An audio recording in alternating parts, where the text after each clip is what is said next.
The American Freedom Radio Network proudly presents, live from Phoenix, Arizona, The Truth Denied Talk Radio with host Roxy Lopez. Join us here for topics you won't hear on mainstream news, such as chemtrails, GMOs, Morgellons disease, and much more.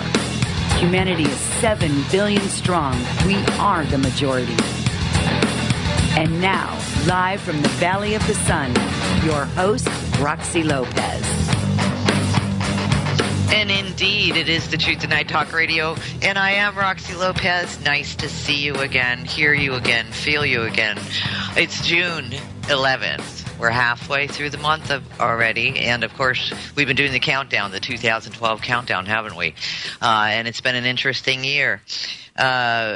I want to thank you one more time for a lot of the emails we got from the last show that we did on Friday.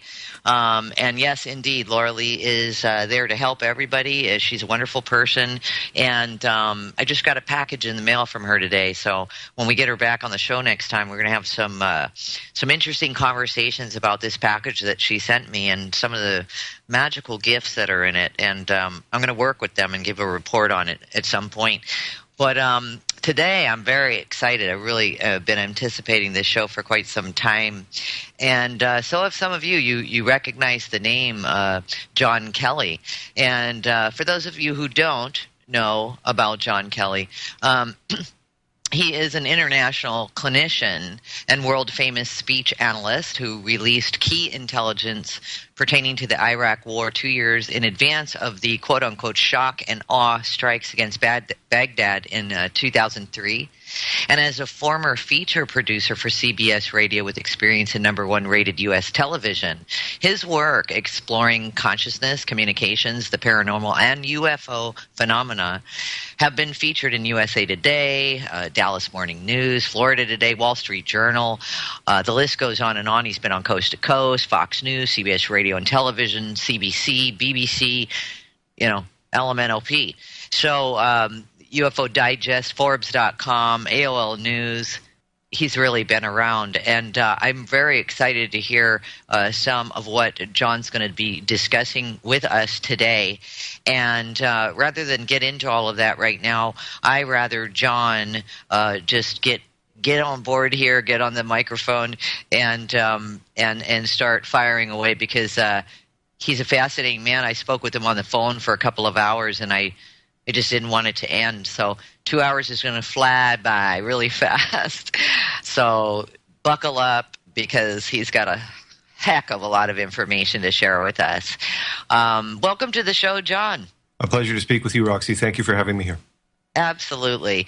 Thank you for taking the time. You're a busy guy. So, John, where shall we begin? I mean, do we want to just give our audience a little bit of a background about, basically what we want to talk about, which is this clinical speech analyst that you are. You analyze speech, obviously, but can we get a little bit more detail from you on exactly what that means?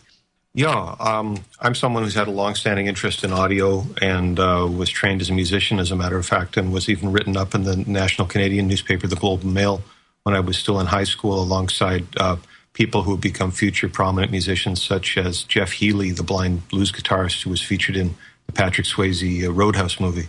So I was surrounded by a lot of very talented people, a number of whom went on to have recording careers, and I had music had a very powerful influence on me.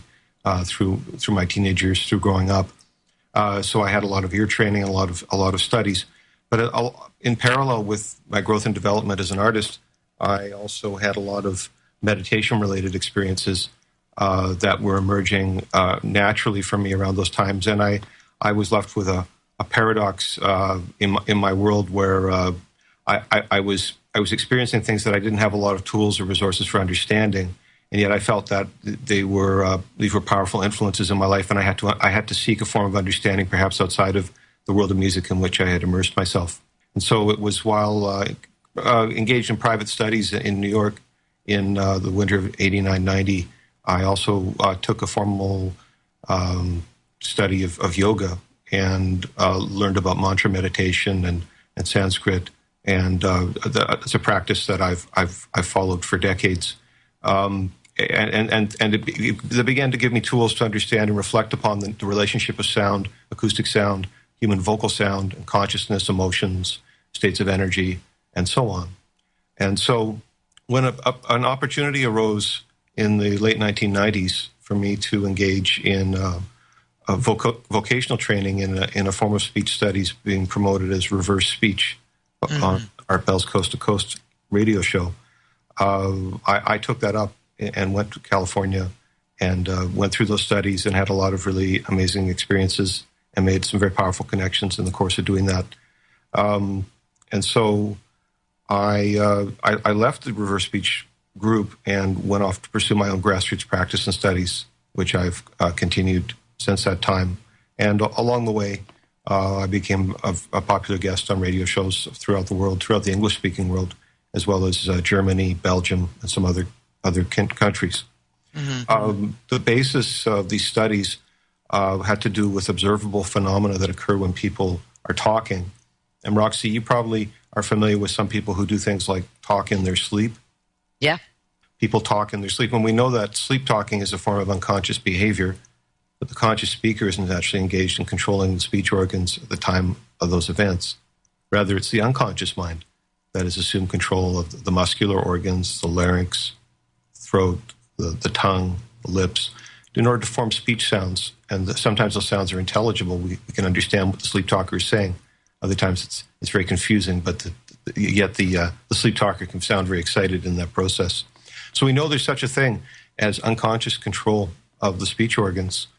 We've also heard of Freudian slips. We're familiar with how people will accidentally disclose information that they may not have intended to share, and they do it in such a way as a slip of the tongue, so to speak. They say something they didn't mean to say, and they might even catch themselves shortly afterwards. I don't know, Roxy, on the air often, do you ever find yourself in that position? I have, and that's why I'm laughing, and I catch myself every time. I'll say something, and I can't think of something right now, but I do it. It's kind of bizarre. I do it a lot, and then I'll laugh at myself and to the person that I'm speaking with that I can't believe I just said that, but I can believe I just said that. And sometimes it's a word that's similar to the word that I meant to use.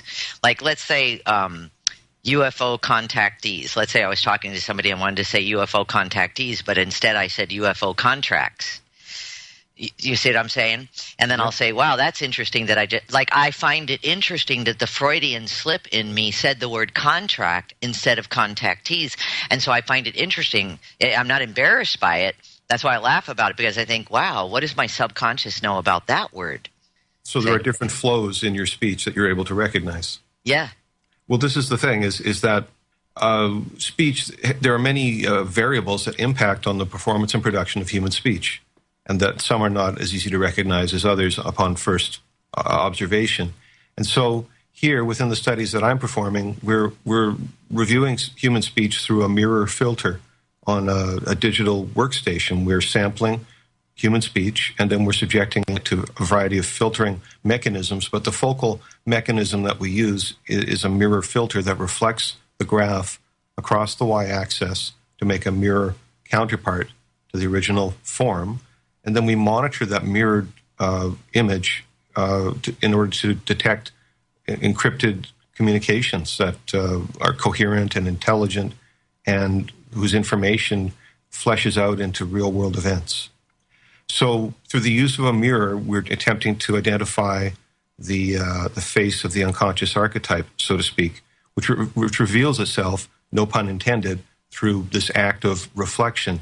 But you can see already that I'm starting to say that there's a relationship between what people term as meditation or inner reflective conduct and this outer reflective practice that has to do with the study of an image in a mirror. Now, many mystically oriented people, have used mirrors for a variety of purposes over time. And we know that Nostradamus, the famous futurist of France, would conduct studies in which he'd observe the surface of a bowl of water, the reflective surface of water itself, in the times when he was attempting to envision his quatrains. The magic mirror of Western folklore is found throughout contemporary culture, including Disney movies. The feng shui mirror of the Chinese also reflects Taoist perceptions of what mirrors and reflection imply. And we also find that those trends in Southern Asian studies, including the yoga, with which I became very familiar.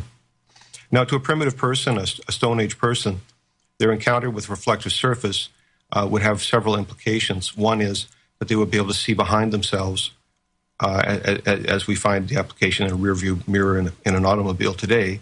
Someone looking at the surface of a pond would see the space behind them. And the implications to the unconscious, the archetype of that reflection would be that it would be possible in perhaps a mythic sense to actually see the point of origin, where I came from. When I see that reflection, when I've reached the end of the way, when I can only see forwards and now I can see behind myself, I can see into the reflection and I can study it. The implications on an unconscious level in an archetypal way are that I could actually observe the point of origin. So to reflect, to meditate, to contemplate the origin, where we came from. This all means the same thing. In application, this is like a simile to meditation, but it's, when done clinically, it's a facilitated process. We work with a practitioner and a participant instead of a person sitting silently and reciting mantras. So really, I've given you a philosophical background. I've given you a sort of historical context, a way of looking at the subject. We're talking about mirror gazing, but it's technologically assisted. It's not just in a storybook, but it's something that's real and something that we can observe when people speak. Even pre-verbal children will commit this form of communication, and we can recognize it when we listen to their speech in reverse. Here is a telephone taping of a 23-month-old with their mother on the telephone, and I'm recording. And let's listen to them forwards. She's on the phone. She'll keep talking, and then she'll laugh at herself like she's told somebody to.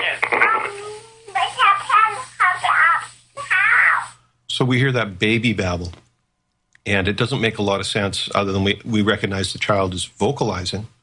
But played in reverse, I can hear something else. I can hear that child say the words, "I spank him."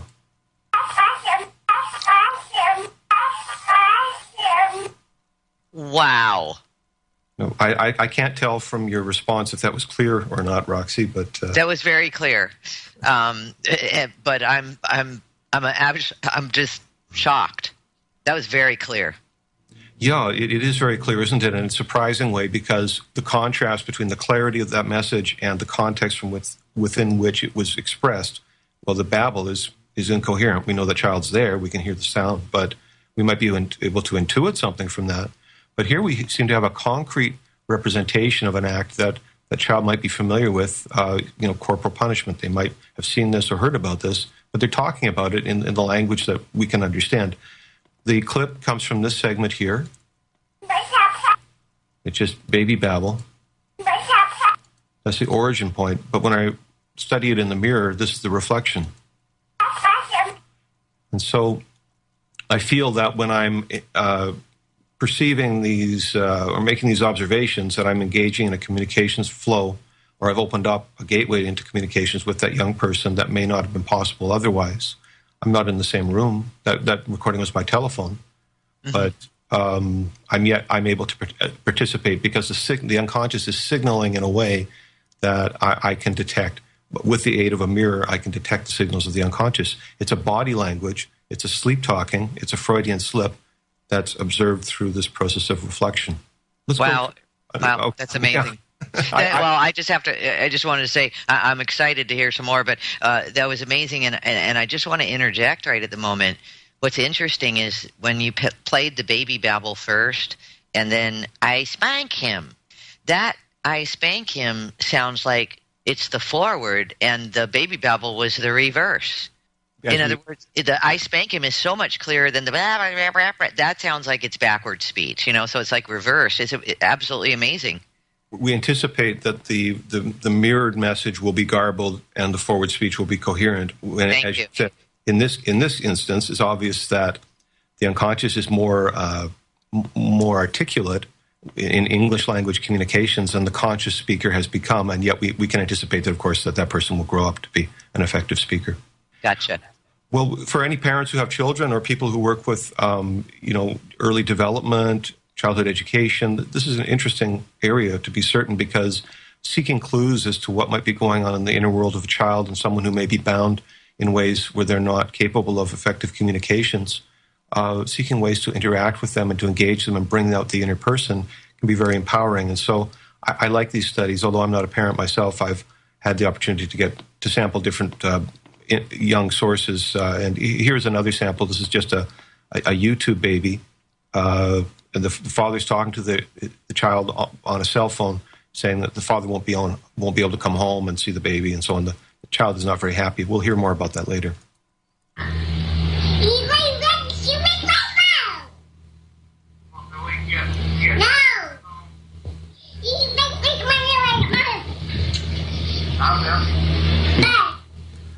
All right, so the father's there with the young child. Again, the child's verbalizing, but played in reverse, I can hear the words, "I'm very angry, Daddy."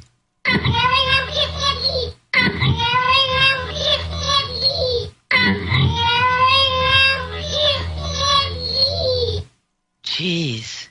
Now, I don't know if you're getting, goosebumps or any of those kinds of feelings. Sometimes people hear this material and they get spine tingles, hair raising, and goosebumps. Do you feel any of those sensations, Roxy? Oh, yeah. How could I not? It's so tangible. It's so tangible. It's so easy to understand. And I love what you do, Jon, by the way, that you play it in real speed and then slow it down one more and slow it down another. I really like that you do that, because I can even hear it the first time you play it, but when you slow it down, you can even hear the every single "I'm very angry, Daddy." Amazing. So 2 points. One, your autonomic nervous system has responded to this audio stimulus, and of course, there's no means by which I could personally influence you to have such a response. Great.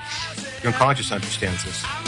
Absolutely, and let's talk about that right when we get back. You're listening to The Truth Tonight Talk Radio. I'm Roxy Lopez, and we have an amazing guest, Jon Kelly. Don't turn your dial. We'll be right back. Welcome to the world's meeting place. American. It's practically narcotics. Freedom. Oh, yes. I like very much. Radio. You're an American institution. American Freedom Radio. You're listening to Truth Tonight Talk Radio.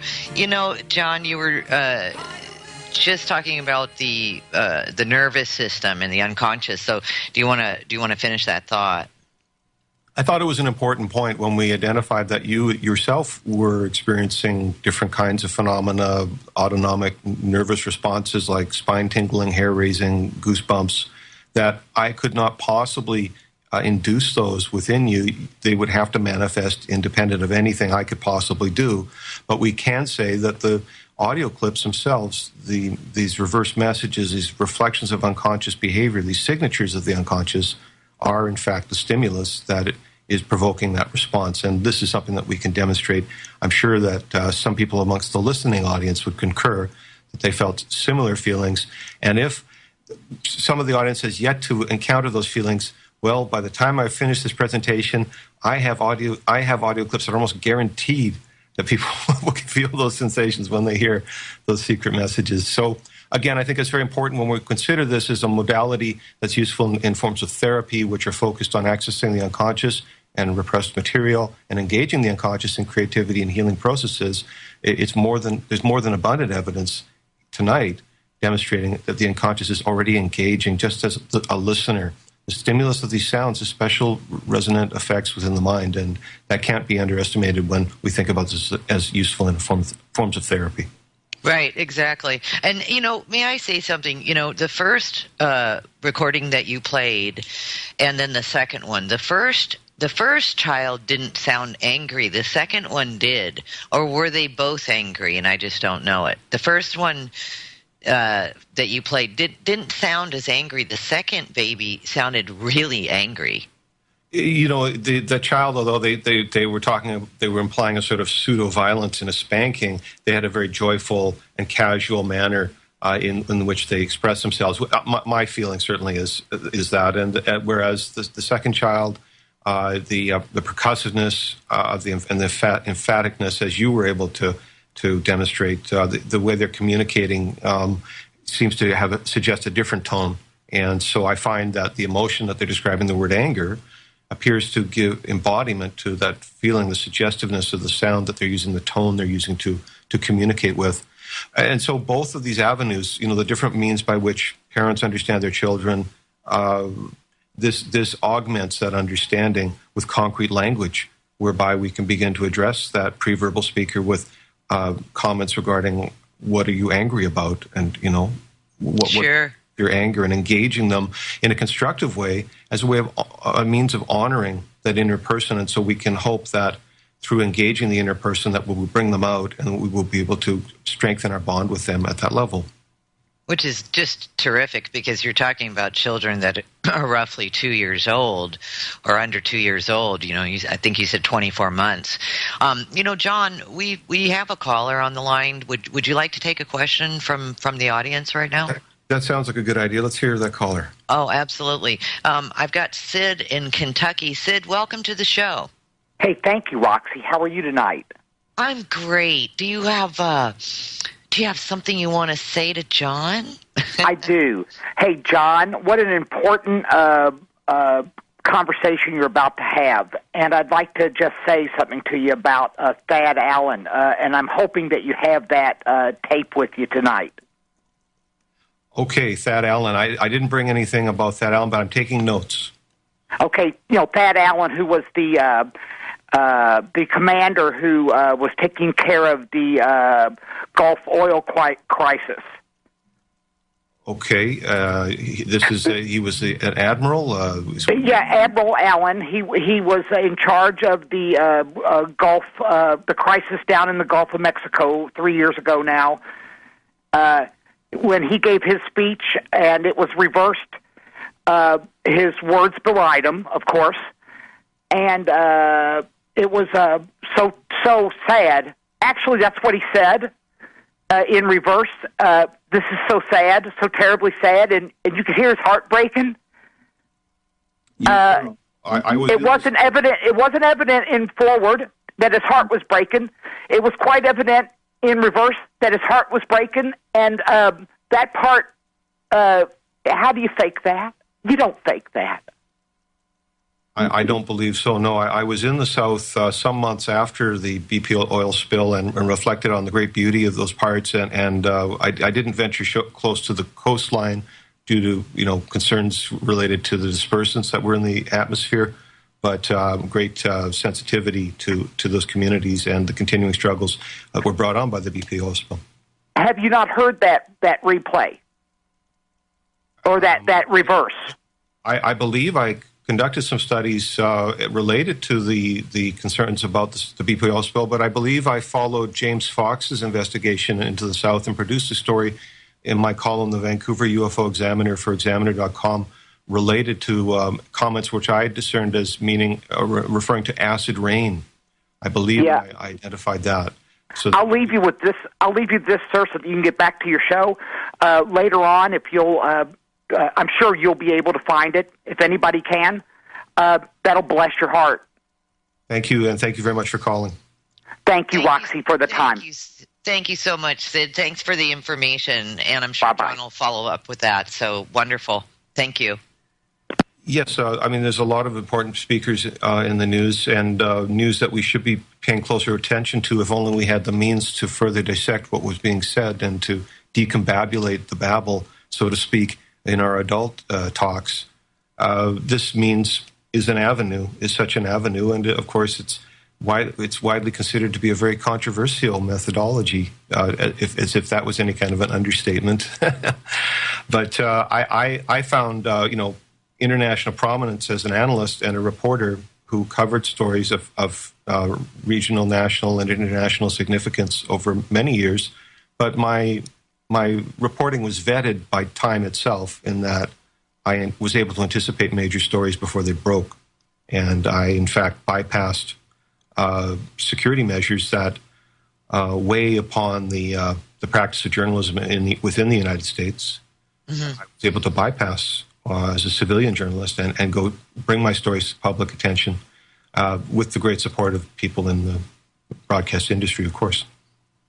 Can you, Jon, give an example of what you just said, how you would know of something to come based on, I'm imagining you would record something that somebody was saying, whether it be a politician or a mayor or a corporate individual or somebody perhaps from the Treasury or what have you, and maybe you recorded and then played in reverse, and so you could already see what was coming because of what they were saying and lying about maybe 3 or 4 months prior? As a matter of fact, I can. You can? Okay. Yes. President George W. Bush inaugural address, January 2001. Here are his remarks. And to all nations, we will speak for the values that gave our nation birth. Played in reverse, I heard the words Mission of Baghdad. Mission of Baghdad. Mission of Baghdad. Mission of Baghdad. Oh, wow. And the pastor's benediction that followed the President's statement is here. Deliver us from these and all other evils and cast our sins into your sea of forgetfulness. In reverse, I heard Pastor Kirby Caldwell say the words missile attack. Missile attack. Missile attack. Missile attack. The missile attack in the Mission of Baghdad was the shock and awe strikes that marked the beginning of the Iraq War when the cruise missiles slammed into Baghdad. That's your Mission of Baghdad. I was producing military-grade intelligence based on my remote monitoring of the president's inaugural and the statements of the surrounding speakers at that time. You know, the attack on Baghdad was in the air that day, and I detected it using this method. Is that something? Now, may I ask a question? With the pastor, you know, we hear him say missile attack.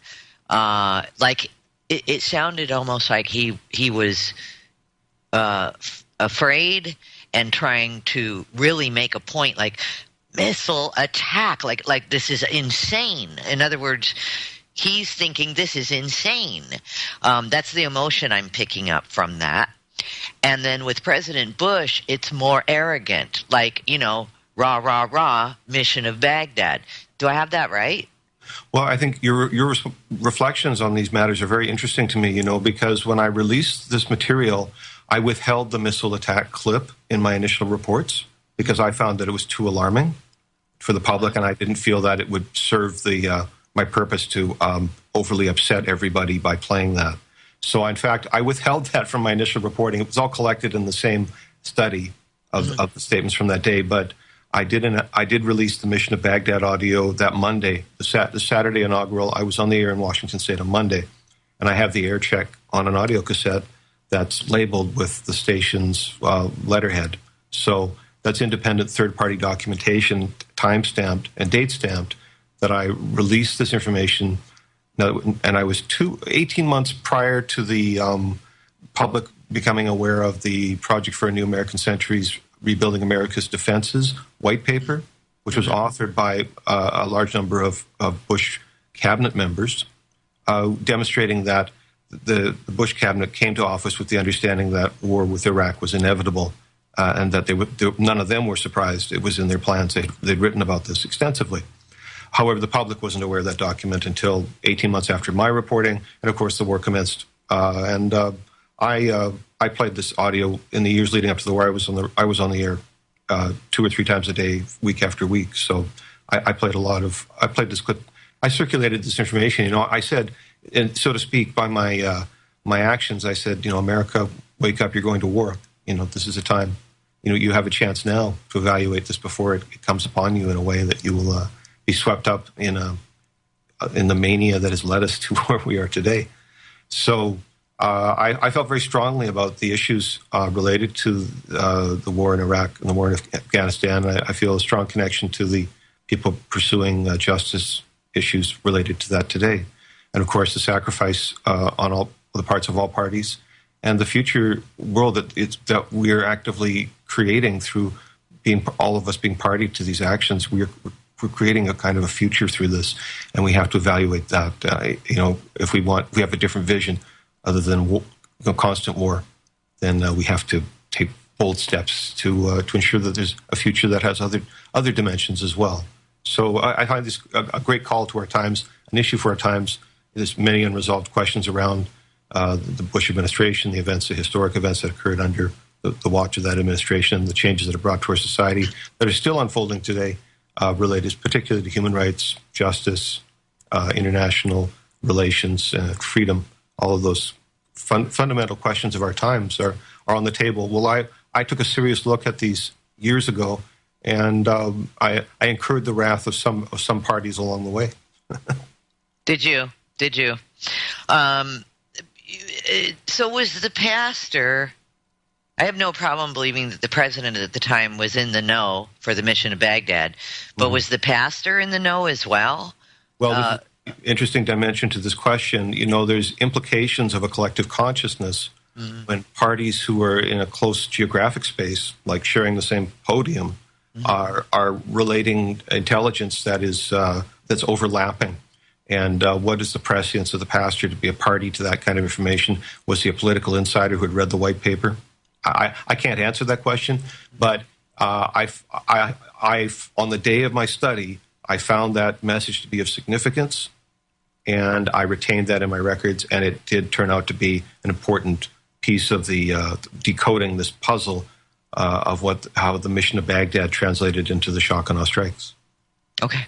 So you see, what I want to most emphasize at this point is that we're not looking at a methodology that has only applications in a clinical setting, but we're working now with military-grade intelligence.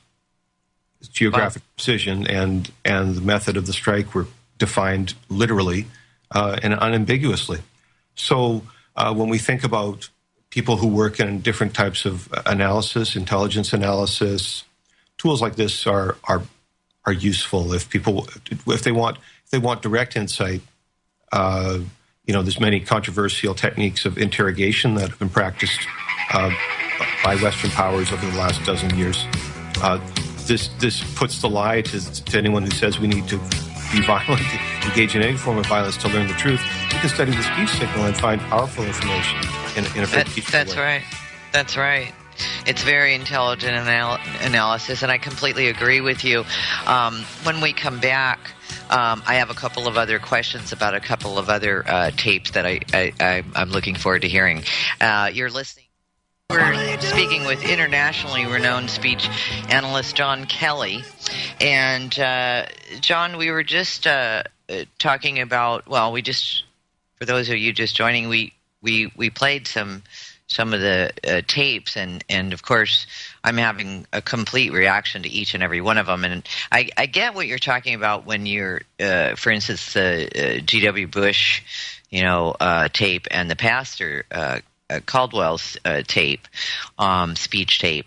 I get what you're saying, that what you started to do in recording things ahead of time, so that you personally in your work could start to see what was to come by basically. Now I do have a question about that, because you are just playing like a couple of sentences for each of them. Did you have to record like hours of stuff and look for this in the reverse speech, or what's that part of the process like? Well, I'm monitoring the signal in a patient, methodical way. So there's, I honestly, in spite of all of my experience, I enter that work with no expectation or anticipation of any kind of result, and and so to speak, I allow the messages to catch my attention, to speak to me in so many words. So I'm patiently monitoring a signal that's played backwards, and when I'm able to resolve some intelligent message, I take note of it and measure it and create a transcript and a breakdown of the sample into the discrete parts where I identified the messages, and so that I in the course of doing so, I'm looking for trends, and I'm making assessments upon the value of the information. But it's a process of observation. I'm not using any kind of magic workaround to I don't have a dog, for example, that can sniff the messages out for me. I mean, there's no other real mechanism at work here. It's just a patient monitoring process, and there's there's a different state that goes with that. We start to imagine that a person is immersed in backwards audio for some period of time, that it has a disorienting effect, to say the least, because we're not used to that as a form of stimulus. Our neural wiring isn't quite set up to handle that much backward speech continuously for long periods of time, and yet there are processes that the individual undergoes through engaging in that listening exercise over a long period of time, and growth and development happens to the listener, and that is helpful for people who wish to develop practitioner-level skills, particularly just as we were observing in our brief encounter with this material tonight. It's already triggering these autonomic responses, so we can imagine how other issues may come to the surface promoted by the energy from these sounds. Absolutely. And, and you bring up a good point, John, because even when, let's say I'm listening to something on the radio or a State of the Union address, let's say, part of my evolution personally, and I think a lot of people out there are feeling the same way, your body starts reacting to what that person is saying, even though the words that let's say a State of the Union address, for instance, and even not just the words that, let's say, the president or who is ever at the podium who's speaking, the words are, I find myself saying, God, he's saying this, but I'm feeling he means this. That's number one. And number two is watching the camera at the State of the Union address, panning, and focusing on others that are in the audience or behind the president. There's a whole lot of body language that's so obvious to me that's going on. You can see someone smile and then turn right into a frown on certain words that are being spoken, live. And I wonder how many of us should really start to pay attention to that. You know what I mean? Get in tune with that, because those are sort of like what you're talking about. If somebody is, listening to a speech and, just sitting there and smiling, and then they hear something they don't like, it's not like they're going to wear a poker face. Their face just immediately goes to a frown. Like, you know what I mean? It's not something you can plan. Mm-hmm. And so I wonder, do you ever get emails from people about that as well? From your what you do, that people are noticing it, in bigger forums or on newscasts or et cetera? Well, there are different ways to read and interpret human behavior, and people are engaged on all these different levels, and they have sensitivities and skills that are maybe more focused in one area than the other. I've mentioned body language. Many people have as a skill. This is just another skill set. But it can enhance and give some concreteness to other modalities of observation. It can present, in other words, measurable baselines that may not be as accessible in other modalities. I'm demonstrating for tonight that as an example of the creation of baselines, I used the broadcast system in the English language world to conduct scientific experiments where I predicted events, so to speak, and that those events came true. Right. Thank you. Yeah, well done. Well done. So should we play another one? Yeah, and tonight's the theme of tonight's presentation is really about those UFO contactees and their darn messages. But before we get there, I think what's important for the audience, from my perspective, is that I'm establishing grounds to show that really my reporting, my reputation for reporting was established outside of the world of UFO studies. I was a CBS radio feature producer based on the strength of this type of reporting. My political reporting, current events reporting, was based on the strength of this reporting and its factuality.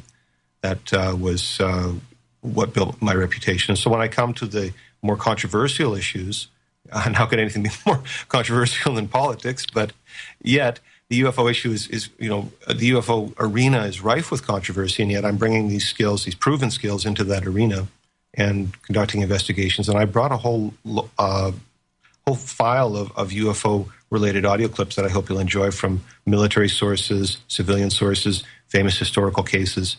So we'll be going into that. But I guess before we go there, I'm not just quite ready to open the vault on that stuff yet for the show. What I'm going to do is go into the forensic arena. Okay. I've said that I can demonstrate clinical skills. I can demonstrate military intelligence level skills. Now let's go into investigation and crime justice forensic type applications. And a famous Hollywood murder mystery involving the deceased wife of Robert Blake, the famous actor who portrayed Beretta, the detective with the wonderful parrot from the 1970s. And Robert Blake's wife, Bonnie Lee Bakley, was found dead of a gunshot wound in the cab of Blake's truck outside of a Los Angeles restaurant where both had been just dining that evening. Blake went through several trials, but was not found guilty. Is still he remains a free man, although there was a terrible cloud of suspicion cast over him through what unfolded. Now, Bonnie Lee Bakley had some different, a colorful history and some different things going on the side, and she felt that she needed to tape her telephone calls for personal safety reasons. Here's one of those calls, a tape that was released to the public in the months after her death. But the only thing is, I'm only going to be here until like February, and then I'm leaving, so I hope it's... Oh, I think you'll come before that. You better, yeah. And when I played Ms. Bakley's voice in reverse, I heard the words, "I know he'll murder me."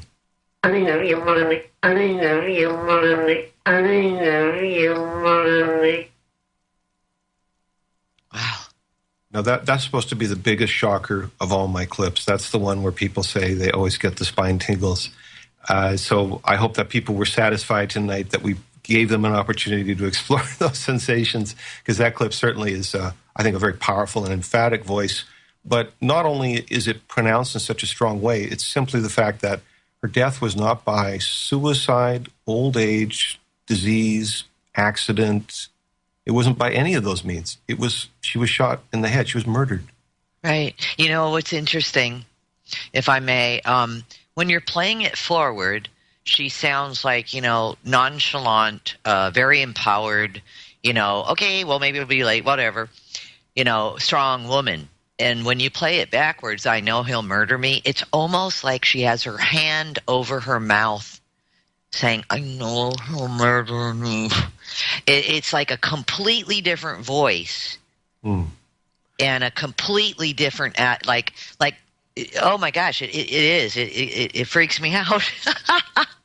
Well, I think this isn't the first time this evening that you've pointed out, Roxy, that there are these perhaps even ironic contrasts of tone and character between the inner and the outer speaker, and that it's the chorus of those voices together that is stimulating us. We're seeing a bigger picture. Our minds are expanding at the possibilities, the implications of something that is so mundane as speech, which most of us are born gifted as listeners and speakers. It's so mundane for us. It's like walking and talking, as they say. But here we're reinvestigating something to discover new worlds of information and perhaps vistas into the future or deeper understanding into unconscious processes. It's all here. The auditory world is a very powerful realm. And when I said at the beginning of the show that I was a person engaged in serious studies of yoga and Sanskrit mantras, well, there's a whole spiritual science in yoga related to the nature of acoustic sound, human voice-generated sound, and states of consciousness. And so, again, when we think about things like energy medicine, clinical processes, these sounds are highly energized and can stimulate powerful energetic responses that can be used in creativity and healing. Absolutely. That one just really took the cake. I mean, that was like two different women. Unbelievable. We'll be right back. We're going to take a short break, and when we come back with Jon Kelly, we'll be at the top of the hour. Don't forget, you can call on the show, 218-339-8525. We'll be right back. Speaking with Jon Kelly, and our first hour has been really exciting. He's been playing some tapes and then doing the reverse speech on them and giving us all goosebumps for sure. Jon, you were talking this last one with Robert Blake's wife, the murder, that was an example of a forensic tape. So I know that we want to definitely get into the unconscious secrets of UFO contactees, and I don't know, are you ready to go there yet?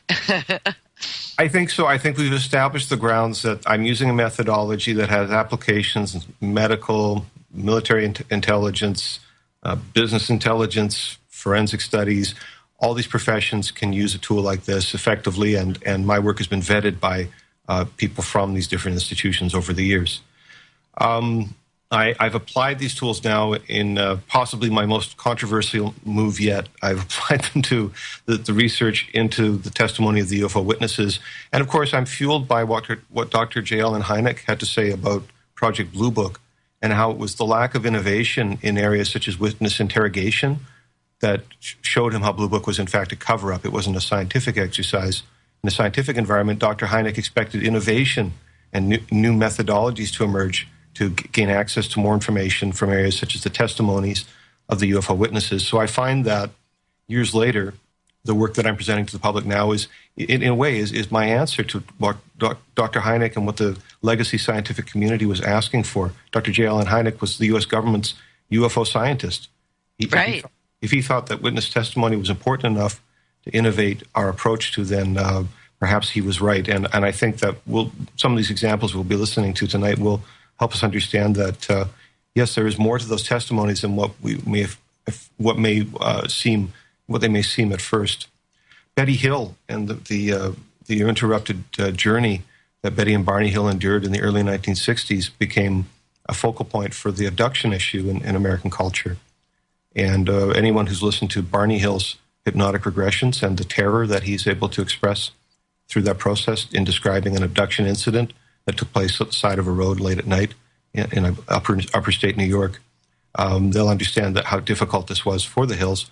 In fact, it gave them sleep trauma for months after the incident, and that was the basis. It was that they had ongoing nightmares that they sought out help through a hypnotherapist, and it was through those hypnotherapy sessions it was determined that they were participants in an abduction scenario.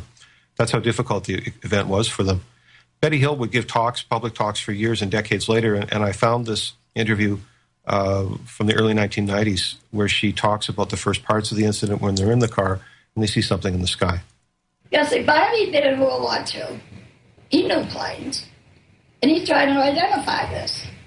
And it's flying in a very erratic manner, which was very puzzling to us. But this is 61. We'd heard UFO. Well, actually, in those days, they called them flying saucers. We had no idea what a flying saucer looked like, but we had no fear, just curiosity. We were trying to identify this craft. Well, what does it sound like when I play that in reverse? I can hear her say the words, "The saucer, I'll block it." Saucer, I'll block it. Saucer, I'll block it. Saucer, I'll block it. Wow. This is from the testimony of a well-known contactee, a widely published case. And yet it seems, from a psychological perspective, that when someone talks about blocking something, it's almost as if Betty Hill doesn't want to remember the incident. Right. Blocking the memory of that event. And yet look how courageous she was to go public and to entertain interviews decades later at the expense of her own discomfort. Absolutely. That says a lot. That says a lot to me about the authenticity of her testimony. That she made a personal sacrifice so that people could know about these issues. It makes it very implausible to me that they could have just made this up.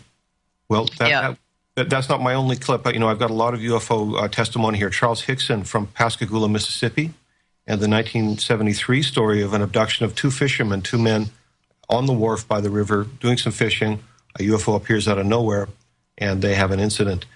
Charles Hickson spoke at that site on tape and mentioned how he and that other fellow went to the police to report their story, although they weren't seeking the attention of the press.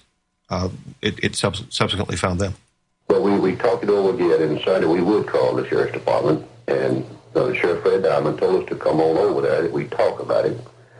So we stayed there for several hours talking with them and them questioning us.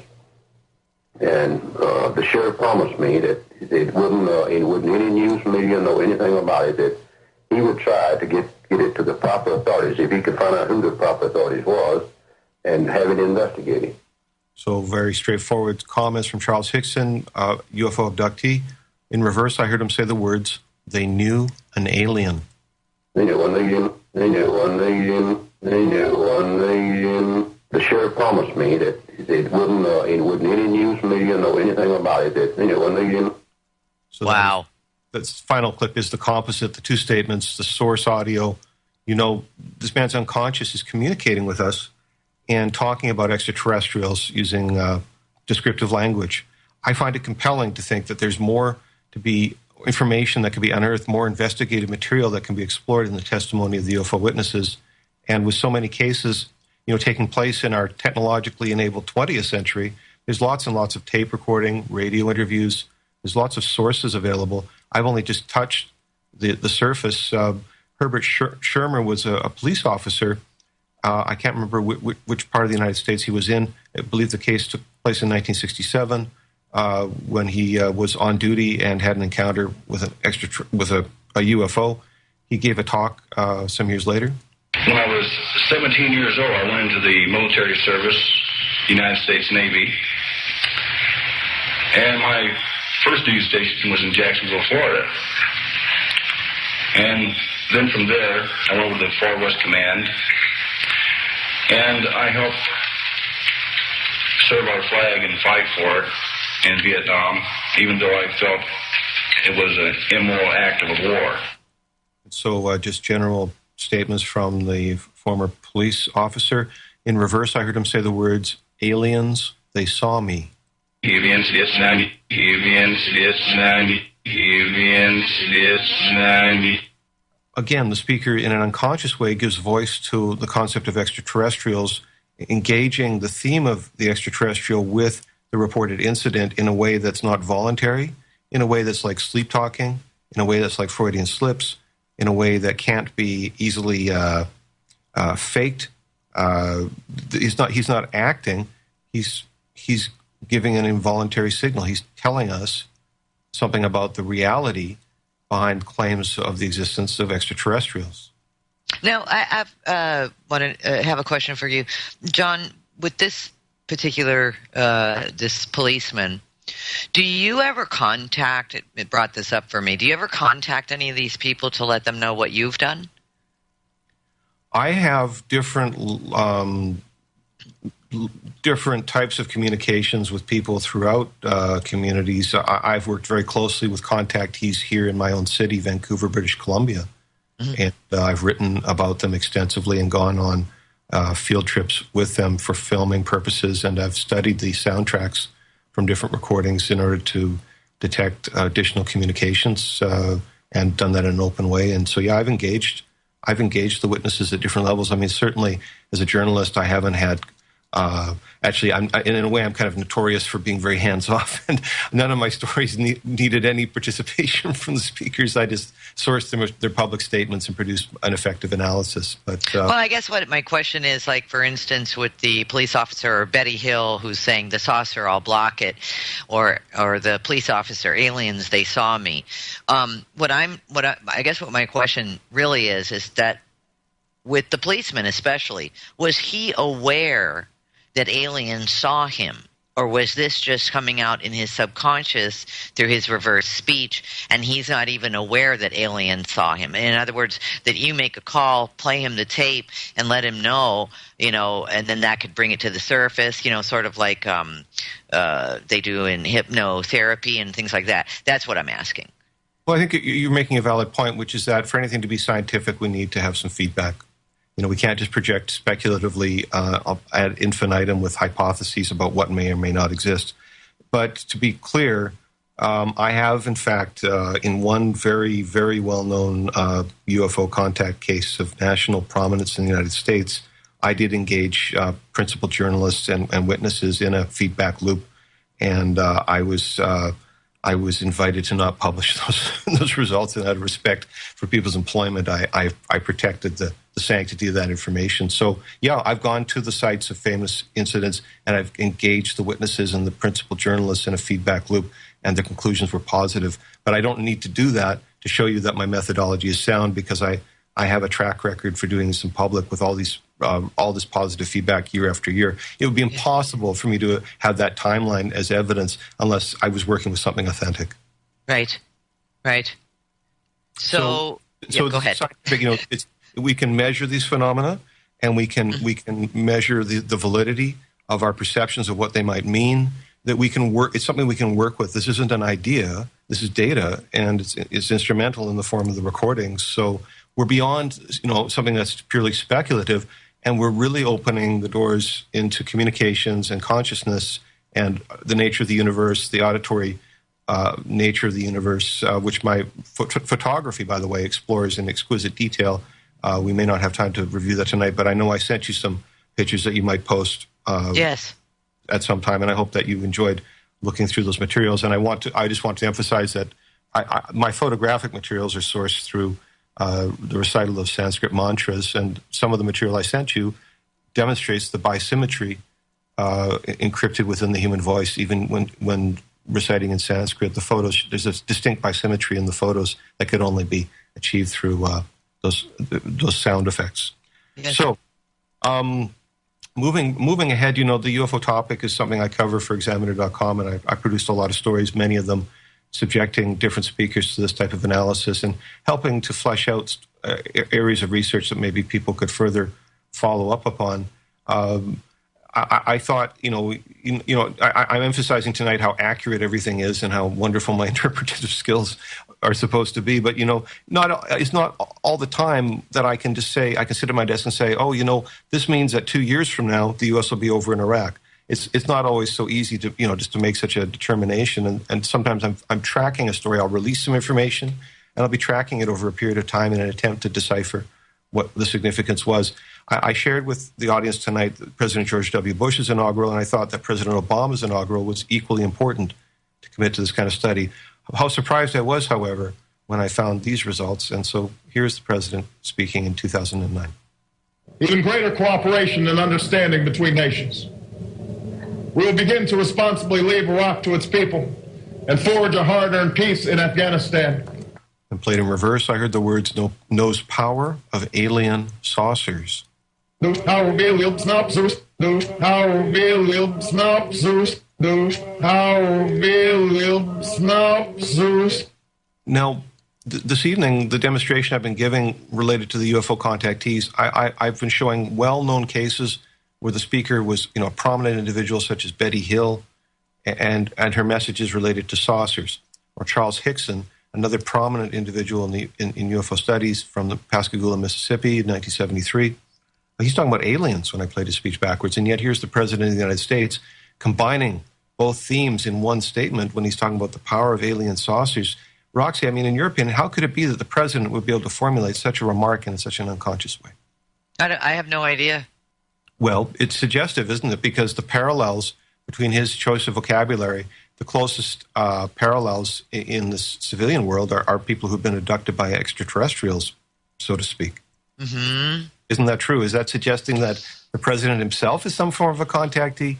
Or is it simply that he's been subjected to a whole bunch of different kinds of briefings in which some of the black budget projects of the United States have been disclosed to him in his role as the president for whatever reason? He's been shown some of the books, and he has some insight.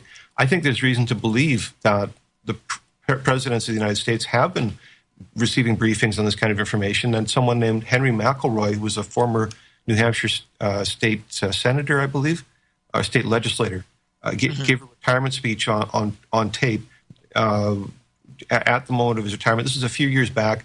I think it caused a lot of stir in the UFO community when he said that President Eisenhower had received invitations to meetings with extraterrestrials, and that Henry McElroy had seen the memos during his time in politics. Well, here's that candid remark. And it informed President Eisenhower of the continued presence of extraterrestrial beings here in the United States of America.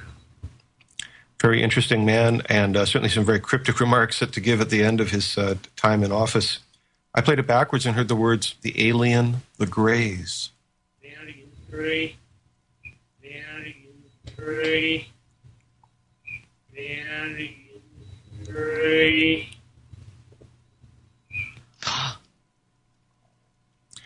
You see, this statement not only starts to talk to the extraterrestrial theme, which has already emerged from other speakers, but now we're moving into an area where we're identifying a species well known as the Greys.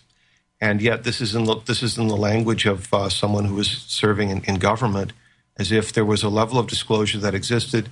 His conscious comments are about how President Eisenhower was being exposed to this type of information. So is it plausible that President Obama is also receiving briefings in this area? Sure. I anticipated that there was something big was going to come of this, because President Bush's inaugural told us about the Iraq War, that, well, it seems certain to me that President Obama message was forecasting some kind of an intervention, an incident, so to speak. And depending on who you asked, there was at least one set of major events involving UFOs over large cities, including New York, that were even predicted by a former officer from Canada who lived to see his book published, and he passed on just in the last couple of years. Stanley Fulham, I believe, is the name. He wrote 9 months ahead of this major New York event. He talked about UFOs appearing over major cities. And there was a string of events. There was a suggestion that there was some sort of intervention. I was certainly waiting for something to happen. I was inspired to think that this was the time for me to unleash all of my interest in prospective sensibilities. There's something big that's going to happen. Well, my videos show that a lot did happen, and hopefully we'll come back and talk about that. Absolutely. We'll be right back. Don't turn that dial. We've got only a little bit of time left with Jon Kelly. Amazing stuff. We'll be right back. While we were on a couple of the presidents, I wanted to know if you had any more presidents, with reverse speech in context with the whole alien agenda or spaceship agenda or alien saucers, because we just heard Barack Obama backwards knows power of alien saucers, and then of course the state representative Henry McElroy, who said backwards in his reverse speech, the alien, the Greys. And so were there others? Of course, you mentioned policemen and sergeants and others. Are there any other presidents? I'm just curious that you have any reverse speech on as well. Well, I guess I could certainly go through my library of audio recordings and to satisfy you. We could do a special President's Night where we only focus. Oh, that would be awesome. Now, do you have anything like, let's say, on John F. Kennedy? Well, I do. You do?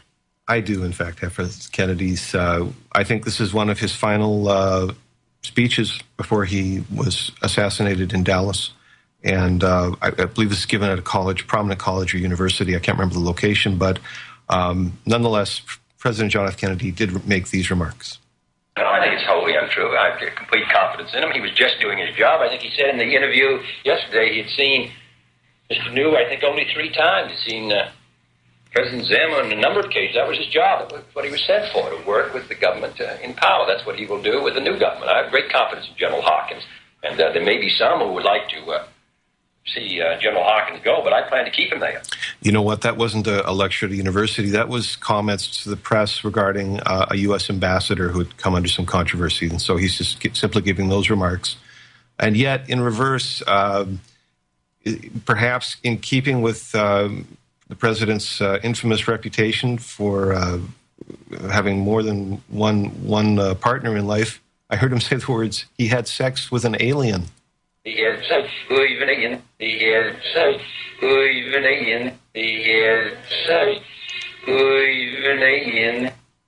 Wow. Now, that fits into the literature that describes abduction scenarios where the people involved engage in reproductive acts with extraterrestrials. There's lots of literature pertaining to that goes back decades, and South America. I can remember reading stories in some of my first UFO readings as a young reader. I can remember reading stories related to romance between the extraterrestrials and the humans. So was this yet just another romance to the president, another fling with an alien? He seems to be talking about that, and I haven't, expanded my vistas on President Kennedy's alien affairs, so to speak, or forgive the pun. Yet I have visited Dallas, and I have been to the memorial, and I had lots of time to reflect on the impact of President Kennedy in history and in the U.S. political world as well. Wow, thanks. And I love your idea in the future of doing one on all the presidents. I think that would be really interesting, just a mixed bag of presidents and some of the reverse speech. I think that I would be very interested in that, and I think the audience would be too. Keeping in mind with what you're talking about, so there seems to be another reality, and my curiosity at this point is, you've played quite a few clips now. Prominent people in the world, and so there's a whole different reality going on. Obviously, these people, mostly men, with the exception of Betty Hill, most of these people seem to be in the know about extraterrestrials, seem to be in the know of alien beings, greys, saucers, all the rest of it. And that's a huge hidden agenda. Well, or unconsciously, it's an undercurrent that is influencing the outcomes, the destiny, and so on, and without a lot of public consent or interaction, which is a great issue that's challenged by the disclosure people in the United States who want to see government come forward and reveal what, in fact, they've been doing with or without the aid of the taxpayer money. Right, exactly. And then, of course, you've worked with, many UFO contactees as well. And there are a lot of people who are in the world today working with contactees, helping them through things. But I think it's just another one of those crimes against humanity type things to me where, we've got population. Well, I don't know if you have the answer to this, but what would you say the number of those in the last couple of decades are that are getting abducted by alien beings? I mean, is it a big number throughout the world?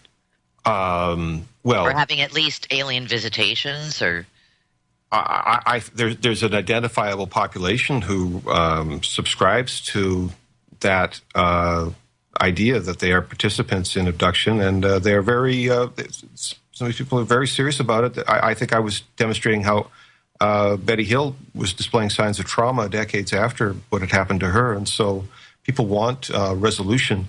But at the same time, I don't have an agenda of my own, so to speak, with regards to abduction and justice issues, because I understand how it is that before we start talking about interspecies justice, we need to look at justice within our own societies related to abduction and torture that we are state parties to on an ongoing basis. People suffer today because of our collective decisions with regards to those issues of abduction and torture. So I can't begin to condemn other civilizations on that point, although I do honor the suffering of the abductees as I'm able to identify. It is clear to me that people have been traumatized and that there needs to be resolution. What the ultimate solution is difficult to say. Personally, I've been in close proximity to the UFOs, and I've taped all these incidents. I have over a dozen hours of high-quality UFO images, and I have no trauma to report as a consequence of those interactions. And so I can't speak on behalf of those other parties other than to say I'm sensitive to what's going on. I think they're part of the population, but we have state institutions that are actively abducting people. In the CIA, that's called illegal rendition.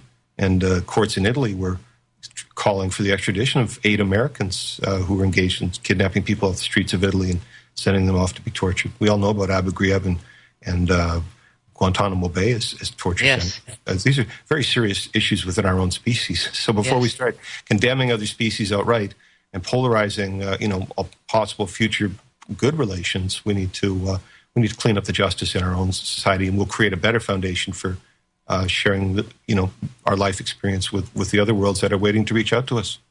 Yeah, I agree with that. I agree with that. It doesn't. You said it so lovingly. That's what I like about you, John. You're very loving about things, and you're very careful of the words that you choose to use.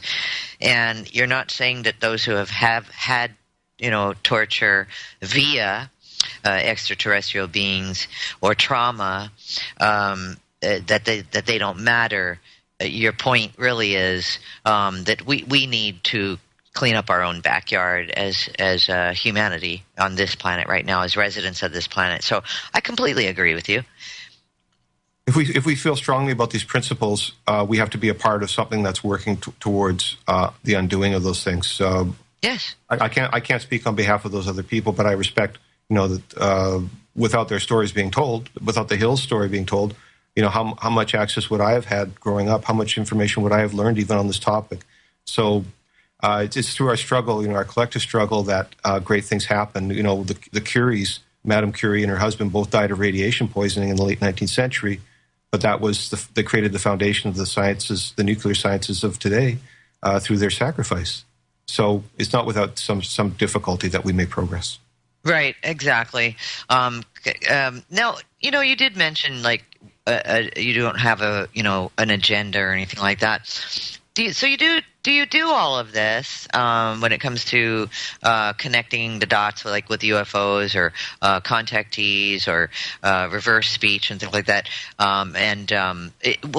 What is the nature then of why you do the work that you do? Is it part of an exposure, or is it? I mean, obviously you have a passion for it and you're very good at it, but is there nothing to it other than sharing it? The information with the world and tossing it out there to see what people think about it, or there must be some purpose for it? Well, I feel guided to hopefully inspire people to look within themselves for the solutions to the problems of today, and to demonstrate on many different research frontiers, that people who constructively engage with their own inner development are also successful in penetrating into mysteries that are generally considered inaccessible for the majority of the population. I've gone into frontiers where most people would dare not venture for a variety of different reasons, and I brought the evidence back to share with others in educational and scientific ways. So I think for the advancement of society, we need pioneering efforts, but those pioneers need to be strong within themselves in order to be able to penetrate and go the distance in exploring mysteries and bringing resolution to the problems that have befuddled our predecessors. There was a young man in mathematics, a teenager, who solved Isaac Newton's problems, some mathematical problems that were 300 years old. And he took on the challenge upon himself, and he solved something that took, for 300 years, no one had been able to solve in academia. And here was a teenager showing the ability to overcome that hurdle. All of us have great abilities within us. As a clinician, I continuously emphasize this with the people I work with, that their power to overcome is substantially superior to any of the issues they may feel that burden them. But we can only know that through different kinds of experiences. By my investigative pursuits, I'm modeling somebody who's accepting the challenge of an issue and wrestling with it in some sort of empirical or objective way, and sharing results, hopefully, that are encouraging to others. But ultimately, that each of us, with the different challenges we've assumed in our lives, we hope for success. I say that the solution to the problems of today are within us. And the speech studies are an intervention. It's a way of engaging in reflection.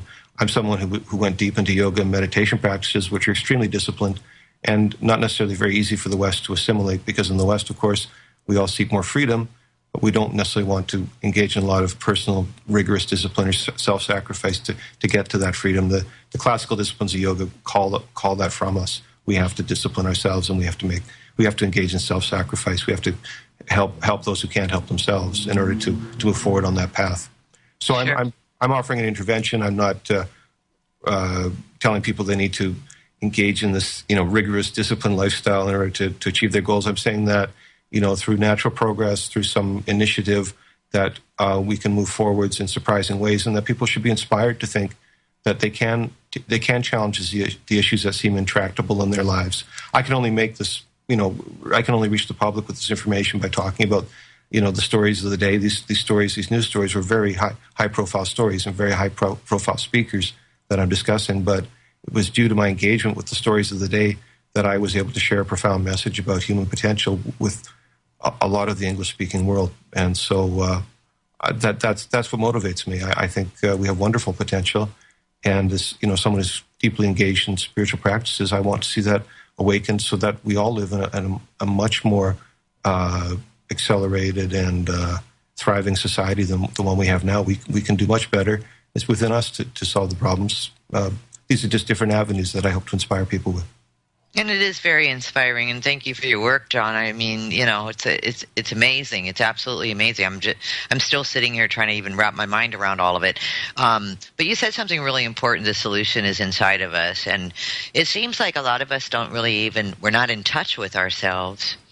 And this is a way to get in touch with yourself, which makes me want to, I don't know, do you ever, I don't even know how to articulate this. Do you have clients? Do people come to you and ask for you to record them and so that they can look inside themselves on the reverse speech? Do you ever do something like that? I do a lot of clinical work with individual clients, and it's so interesting to me how you asked that question, because you framed it in such a way that is a perfect lead-in to an example from a client session where the client herself claims she doesn't know how to articulate what it is she's trying to say. And so let's listen to that now. By the way, the backstory to the clip is that this young lady was walking her younger brother across an intersection. I think she's 5 and he's 3. And she's holding his hand at the time, but he breaks free, runs, and is struck by an auto and dies. So she's recalling that incident, and I ask her a question about it. How did that impact on your image of yourself as someone who was responsible, who could take care of other people? You could be trusted with responsibility. What happened? Well, I don't know how to verbalize it. You see that? She doesn't know how to verbalize it. But it's okay. Because when we use this procedure, it's the unconscious that we hope will verbalize. And in fact, we find that she creates a message, and the words say, better hang on to him. You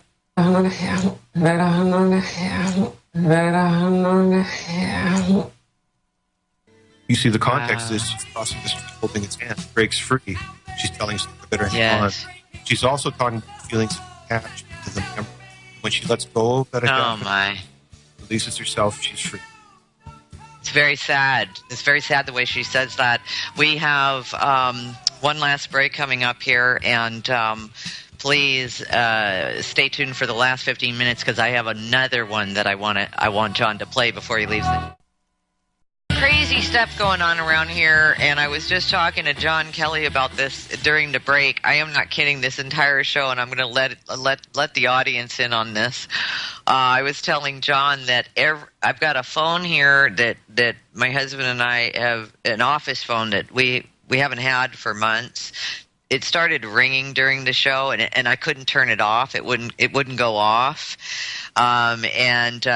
But we don't. It's not a phone line, so I don't know why it's ringing. And then of course we had it with the fax, and the fax started going mental and doing all these bells and whistles, and the fax won't turn off. Like none of these devices, I can't turn them off. They won't turn off. And so this has been going on throughout the show. And I finally had to tell Jon about it, but I'm going to share it with you, the listening audience, because I think it's hilarious. There's all kinds of stuff going on here in the office, just ringing and going and doors slamming, and there's no one in this office but me and Jon, so I don't know what's going on. But anyway, Jon, your work is just absolutely fascinating, and I definitely want to hear more of it again, and I hope that you and I will be in touch soon. But there was – what do you think about that, Jon, though? What do you think about all this crazy stuff going on during the show? Well, it seems evident to me that this work is opening doors and ringing bells. There you go. There you go. The easy way to say that. Now, you've got an interesting piece on Fukushima UFOs, do you not? Yes, the International Atomic Energy Association Director General Yukiya Amano. Okay. Would you mind? Do you have that available to play? Yes, and I'm just going to amplify it and go in. This is about a 30-second clip from remarks shortly after the Fukushima incident was becoming public. As you know, there has been an explosion at the Unit 1 reactor of Fukushima Daiichi. The IAEA was informed by the Japanese authorities that the explosion occurred outside the primary containment vessel at Unit 1, and the integrity of that vessel is confirmed. The IAEA has been informed that seawater with boron is being injected into the vessel as a countermeasure to prevent possible damage to the core. And so forward statements, many of us can question, a year later, how the realistic nature of that assessment that he just gave. However, what was of interest to me at the time was to see, what penetrating insight might be possible into understanding the Fukushima story. However, I was surprised when I found this message where I heard the words, "See UFOs invade you now." See UFOs invade you now. See UFOs invade you now. See UFOs invade you now. Wow. And so what do you think he was referring to, the Fukushima incident? Well, UFO studies in Japan are ongoing, and there's a tremendous amount of footage to show that there's UFO activities near active volcanoes. There's just a lot of footage. I think the Japanese people have some animist philosophies that guide them to see the world of nature and spirits as interactive with humans. And this possibility that Mr. Amano is familiar with the UFO issue, and that what he's concerned most is perhaps that when humans represent that they can no longer lead themselves, that others will step in to fill the vacuum. I see. And so maybe the relevance is that, they did have, the catastrophic event with their, nuclear leaks and so forth, and explosions, and one after the other in, I believe it was Daiichi. And maybe what he is saying then is if we don't clean this up, see UFOs invade you now because you're not taking care, you're not being responsible. Is that kind of like what you were saying? Yes, that humanity has a role in the universe, just like every other species has their role to fulfill. We have our human role to fulfill, and some people describe that as a form of stewardship. Yes. Just helping to sustain a planet that works for everybody. And I see that it makes sense to me that the extraterrestrials are utilizing resources on the planet and sharing the space with us in different ways, and we encounter them. We encounter them in that context. I don't see necessarily that they're jumping 80 million light years every day on a commute to come down to Vancouver and be taped over my apartment. I don't see that. But if they're in the region already and utilizing the local resources, some of my studies indicate that they, big surprise that the UFOs have a big interest in water resources and utilize those water resources.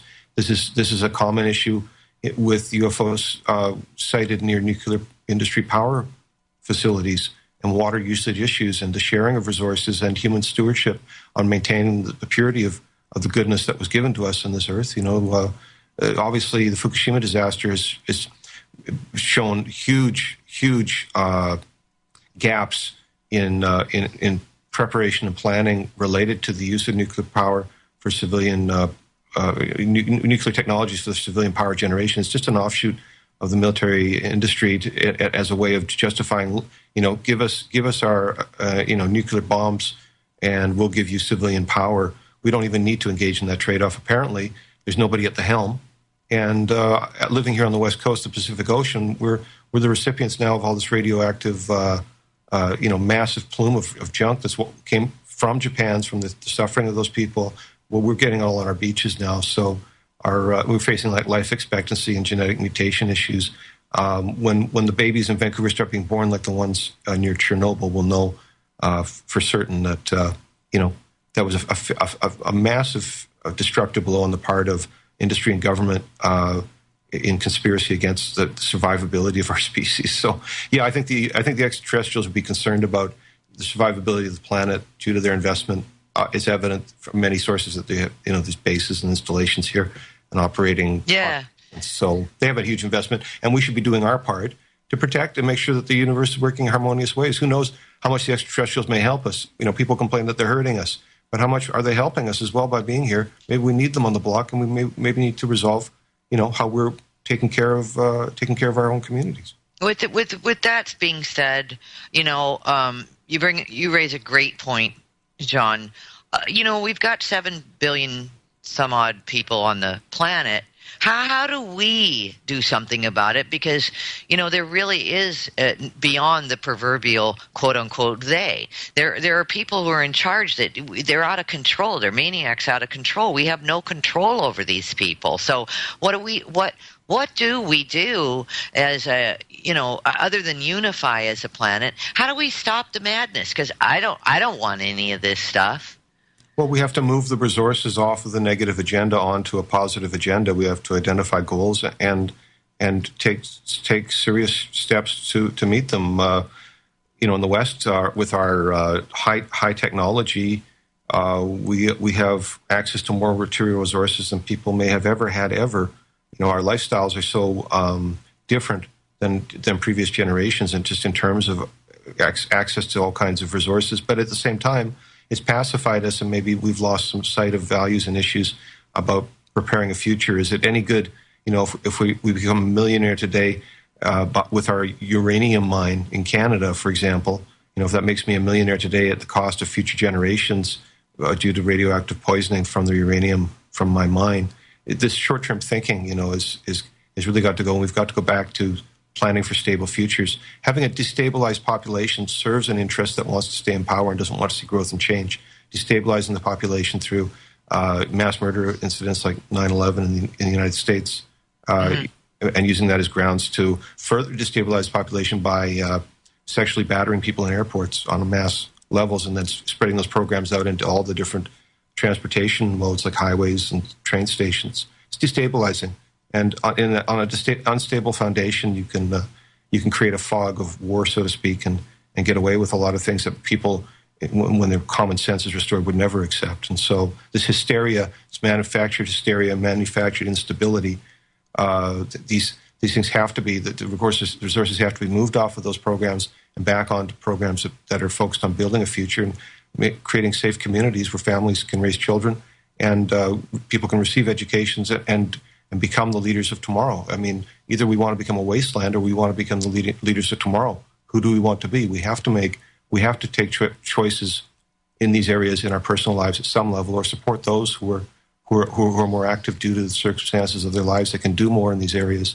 We have to get behind these initiatives, and the weight of that will diminish the access to resources to these dinosaur programs that aren't taking people anywhere except down to destruction. Very, very well said. Very well said, John. We've got about a minute. We're going to wrap it up here. It went very quickly, and we'll definitely have to keep in touch with you. What's a website that the audience can get a hold of you at, and any sort of contact information? My website is yourinnervoice.com, yourinnervoice.com, yourinnervoice.com. My toll-free number to call me if you would like to inquire about personal sessions or anything I spoke about on tonight's show. You can call me at 1-888-453-0751. You want to report a UFO sighting, give me a voice sample. It's all on voicemail. Just call 1-888-453-0751 to get in touch. I sure hope that listeners will find the material we shared tonight engaging, and that will want to take positive steps as we roll out the rest of 2012. Well, they're going to have to stand in line after me because I'm very interested. I've still got my jaw dropped right now. John, thanks so much for joining the show. We'll put a video out of the archive show, and we'll do an article in the breaking news about you. You have a great night, and thanks so much for joining the show tonight. Thank you very much, Roxy. I appreciate it. You're absolutely welcome. And that was Jon Kelly again, yourinnervoice.com. That's how you reach John. This is The Truth Denied, and I'm Roxy Lopez. No rules. No rules. No taboo topics. No taboo topics. No fear of doom. No fear of doom. We are American Freedom Radio. American Freedom Radio. He's really been around, and I'm very excited to hear some of what John's going to be discussing with us today. And rather than get into all of that right now, I rather John just get on board here, get on the microphone, and start firing away, because he's a fascinating man. I spoke with him on the phone for a couple of hours, and I just didn't want it to end. So 2 hours is going to fly by really fast. So buckle up, because he's got a heck of a lot of information to share with us. Welcome to the show, John. A pleasure to speak with you, Roxy. Thank you for having me here. Absolutely. Thank you for taking the time. You're a busy guy. So, John, where shall we begin? I mean, do we want to just give our audience a little bit of a background about, basically what we want to talk about, which is this clinical speech analyst that you are. You analyze speech, obviously, but can we get a little bit more detail from you on exactly what that means?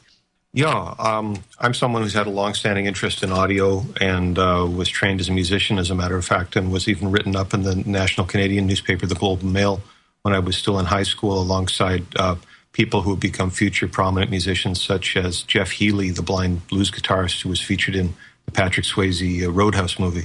So I was surrounded by a lot of very talented people, a number of whom went on to have recording careers, and I had music had a very powerful influence on me through my teenage years, through growing up.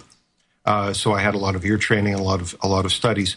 But in parallel with my growth and development as an artist, I also had a lot of meditation-related experiences that were emerging naturally for me around those times, and I was left with a paradox in my world where I was experiencing things that I didn't have a lot of tools or resources for understanding, and yet I felt that these were powerful influences in my life, and I had to seek a form of understanding, perhaps outside of the world of music in which I had immersed myself.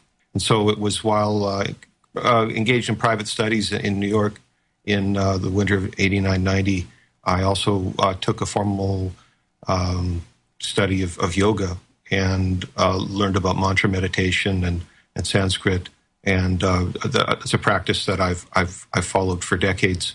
And they began to give me tools to understand and reflect upon, to see behind themselves, as we find the application in a rearview mirror in an automobile today. Someone looking at the surface of a pond would see the space behind them. And the implications to the unconscious, the archetype of that reflection would be that it would be possible in perhaps a mythic sense to actually see the point of origin, where I came from. When I see that reflection, when I've reached the end of the way, when I can only see forwards and now I can see behind myself, I can see into the reflection and I can study it. The implications on an unconscious level, in an archetypal way, are that I could actually observe the point of origin. So to reflect, to meditate, to contemplate the origin, where we came from. This all means the same thing. In application, this is like a simile to meditation, but it's, when done clinically, it's a facilitated process. We work with a practitioner and a participant instead of a person sitting silently and reciting mantras. So really, I've given you a philosophical background. I've given you a historical context, a way of looking at the subject. You know, we're talking about mirror gazing, but it's technologically assisted. It's not just in a storybook, but it's something that's real and something that we can observe when people speak. Even pre-verbal children will commit this form of communication, and we can recognize it when we listen to their speech in reverse. Here is a telephone taping of a 23-month-old with their mother on the telephone, and I'm recording. And let's listen to them forwards. This is when she's on the phone, she'll keep talking, and then she'll laugh at herself like she told somebody a joke. So we hear that baby babble, and it doesn't make a lot of sense other than we recognize the child is vocalizing, but played in reverse, I can hear something else. I can hear that child say the words, "I spank him."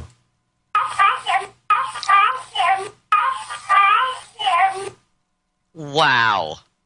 No, I can't tell from your response if that was clear or not, Roxy, but that was very clear. But I'm just shocked. That was very clear. Yeah, it is very clear, isn't it? And in a surprising way, because the contrast between the clarity of that message and the context from within which it was expressed, well, the babble is incoherent. We know the child's there, we can hear the sound, but we might be able to intuit something from that. But here we seem to have a concrete representation of an act that the child might be familiar with, corporal punishment. They might have seen this or heard about this, but they're talking about it in the language that we can understand. Tracks. You see what I'm saying? And then I'll say, wow, that's interesting that I find it interesting that the Freudian slip in me said the word contract instead of contactees. And so I find it interesting. I'm not embarrassed by it. That's why I laugh about it, because I think, wow, what does my subconscious know about that word? So there are different flows in your speech that you're able to recognize. Yeah. Well, this is the thing, is that speech, there are many variables that impact on the performance and production of human speech, and that some are not as easy to recognize as others upon first observation. And so here, within the studies that I'm performing, we're reviewing human speech through a mirror filter on a digital workstation. We're sampling human speech, and then we're subjecting it to a variety of filtering mechanisms. But the focal mechanism that we use is a mirror filter that reflects the graph across the y-axis to make a mirror counterpart to the original form. And then we monitor that mirrored image in order to detect encrypted communications that are coherent and intelligent and whose information fleshes out into real-world events.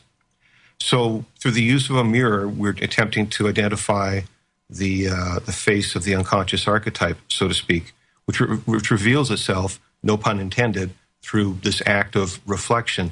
But you can see already that I'm starting to say that there's a relationship between what people term as meditation or inner reflective conduct and this outer reflective practice that has to do with the study of an image in a mirror. Now, many mystically oriented people, have used mirrors for a variety of purposes over time. And we know that Nostradamus, the famous futurist of France, would conduct studies in which he'd observe the surface of a bowl of water, the reflective surface of water itself, in the times when he was attempting to envision his quatrains. The magic mirror of Western folklore is found throughout contemporary culture, including Disney movies. The feng shui mirror of the Chinese also reflects Taoist perceptions of what mirrors and reflection imply. And we also find that those trends in Southern Asian studies, including the yoga with which I became very familiar. Now, to a primitive person, a Stone Age person, their encounter with reflective surface would have several implications. One is that they would be able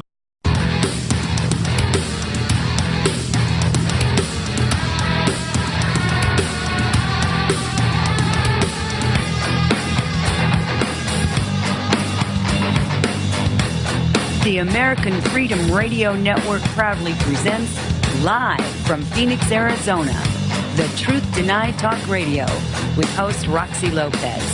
Join us here for topics you won't hear on mainstream news, such as chemtrails, GMOs, Morgellons disease, and much more. Humanity is 7 billion strong. We are the majority. And now, live from the Valley of the Sun, your host, Roxy Lopez. And indeed, it is the Truth Tonight Talk Radio, and I am Roxy Lopez. Nice to see you again, hear you again, feel you again. It's June 11th. We're halfway through the month already, and of course, we've been doing the countdown, the 2012 countdown, haven't we? And it's been an interesting year. I want to thank you one more time for a lot of the emails we got from the last show that we did on Friday. And yes, indeed, Laura Lee is there to help everybody. She's a wonderful person. And I just got a package in the mail from her today. So when we get her back on the show next time, we're going to have some interesting conversations about this package that she sent me and some of the magical gifts that are in it. And I'm going to work with them and give a report on it at some point. But today I'm very excited. I've really been anticipating this show for quite some time. And so have some of you. You recognize the name Jon Kelly. And for those of you who don't know about Jon Kelly, he is an international clinician and world-famous speech analyst who released key intelligence pertaining to the Iraq War 2 years in advance of the quote-unquote shock and awe strikes against Baghdad in 2003.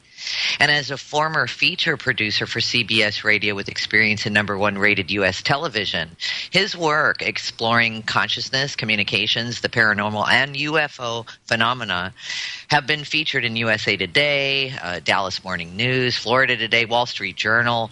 The list goes on and on. He's been on Coast to Coast, Fox News, CBS Radio and Television, CBC, BBC, LMNOP. So UFO Digest, Forbes.com, AOL News. The relationship of sound, acoustic sound, human vocal sound, and consciousness, emotions, states of energy, and so on. And so when an opportunity arose in the late 1990s for me to engage in vocational training in a form of speech studies being promoted as reverse speech on Art Bell's Coast to Coast radio show, I took that up and went to California and went through those studies and had a lot of really amazing experiences and made some very powerful connections in the course of doing that. And so I left the reverse speech group and went off to pursue my own grassroots practice and studies, which I've continued since that time.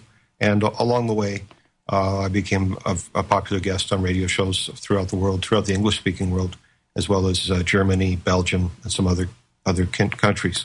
Mm-hmm. The basis of these studies had to do with observable phenomena that occur when people are talking. And Roxy, you probably are familiar with some people who do things like talk in their sleep. Yeah. People talk in their sleep. And we know that sleep talking is a form of unconscious behavior, but the conscious speaker isn't actually engaged in controlling the speech organs at the time of those events. Rather, it's the unconscious mind that has assumed control of the muscular organs, the larynx, throat, the tongue, the lips, in order to form speech sounds. And sometimes those sounds are intelligible. We can understand what the sleep talker is saying. Other times it's very confusing, but yet the sleep talker can sound very excited in that process. So we know there's such a thing as unconscious control of the speech organs. We've also heard of Freudian slips. We're familiar with how people will accidentally disclose information that they may not have intended to share, and they do it in such a way as a slip of the tongue, so to speak. They say something they didn't mean to say, and they might even catch themselves shortly afterwards. I don't know, Roxy, as someone who's on the air often, do you ever find yourself in that position? I have, and that's why I'm laughing, and I catch myself every time. I'll say something, and I can't think of something right now, but I do it. It's kind of bizarre. I do it a lot, and then I'll laugh at myself and to the person that I'm speaking with that I can't believe I just said that, but I can believe I just said that. And sometimes it's a word that's similar to the word that I meant to use.